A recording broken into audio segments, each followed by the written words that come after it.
Well, congratulations. So nice to see you here in Toronto. Thank you. And also nice to see you reuniting with Atom Egoyan. You, of course, worked with him on Where the Truth Lies just a few years ago. And I wonder if that was the lure for you to work on this, getting a chance to work with Atom again, or was it more than that? No, it was that, initially, combined with the fact that I knew Reese was doing it, and we go back as well. We did a film together about 10 years ago. So I was more than halfway there, just knowing it was Atom. And, so my first acquaintance with it was a phone conversation with him. And we're good friends. And so he, we have our shorthand and our dialogue in place. And his enthusiasm for things is very, very contagious. So it led from there. And then, of course, the case is compelling. As we've seen, it's relentlessly compelling to people. And it was quite interesting. At first I was troubled by being so unfamiliar with it and being such an outsider, but the more I looked at this character, I realized that it was probably consistent with the character to be somewhat on the outside. Now you play the private investigator, Ron Lax, and you actually did get a chance to meet him, I understand. We spoke. I haven't met him in person. You spoke? Tell me what that conversation was like and what your impressions of him were. He lets you do most of the talking, and so if you're trying to get an understanding of someone else, it's tricky. He's an investigator. If a good investigator is someone who asks questions, who gets. He probably ended up in that conversation knowing more about me than I knew about him. But that told me something as well. And no, I came away with a very, very strong impression of a man of considerable integrity and great intelligence who was motivated by his conscience. He came into the case for the reasons he says in the film, which are he doesn't like the death penalty. He doesn't like how it's conducted. He doesn't believe that a response to this horrible crime should be the cold-blooded killing of 3 more kids, basically. And that was his starting point. I don't think he had a view on whether they were guilty or not. He'd just seen the same news items everyone else had seen, and the media had basically made its decision, it seems, and so had the police, the famous line, how certain are you, on a scale of 1 to 10. He didn't like all that, and from what he told me, that his belief in, his position on the death penalty had come from seeing cases like that.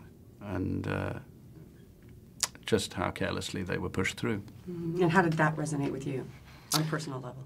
Well, the death penalty, nothing will ever convince me that there is a case for the death penalty. I mean, there are very few things that I'm not open to doubt about, but no, that is one of its, I think it's a sign, it's barbaric, and it's a sign that we haven't fully evolved as a civilization. And I think, which is why it has disappeared so comprehensively in so many democratic countries. No, we don't have it here. I understand that some of the victims' families, a lot of the cast members also had to meet. Some of them spent some time on the set. Were they on the set when you were there? Yes. What does that do to your performance and your, I guess, does it put more pressure on you? Do you feel an innate sense of responsibility when you have them sitting there watching you work? Yeah, it does all that. I think I've played real-life characters a few times now, and in most cases, if they're the people who are coming to the set, they are sympathetic to the exercise that you're engaged in.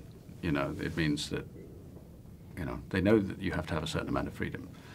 They get it. I'm not really Ron Lax. These are not the real people. There has to be poetic license. There has to be all this sort of stuff that isn't exactly as they remember.